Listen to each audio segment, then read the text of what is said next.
উত্তর কোরিয়া বিশ্বকে তার প্রথম পারমাণবিক শক্তিচালিত সাবমেরিনের আভাস দেখিয়েছে, যা আমেরিকা ও দক্ষিণ কোরিয়ার উদ্বেগ বাড়িয়ে দিয়েছে। এই সাবমেরিনের জলের নিচে থেকে ক্ষেপণাস্ত্র নিক্ষেপ করার ক্ষমতা রয়েছে। এতে উত্তর কোরিয়ার সামরিক শক্তি উল্লেখযোগ্যভাবে বৃদ্ধি পাবে। সরকারি মিডিয়া তার ছবি প্রকাশ করেছে এবং এটিকে কৌশলগত গাইডেড মিসাইল সাবমেরিন বলে অভিহিত করেছে।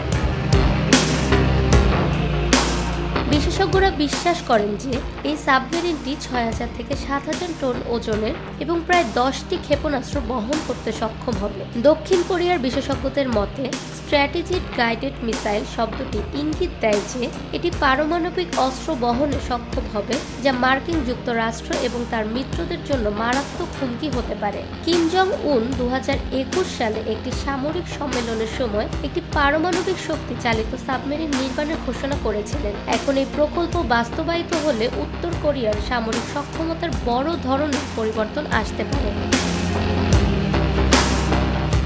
উত্তর কোরিয়ার বর্তমানে ৭০ থেকে ৯০টি প্রচলিত ডিজেল ইলেকট্রনিক সাবমেরিন রয়েছে, তবে তারা পুরনো প্রযুক্তির উপর ভিত্তি করে এবং শুধুমাত্র টর্পেডো এবং মাইন চালু করতে সক্ষম।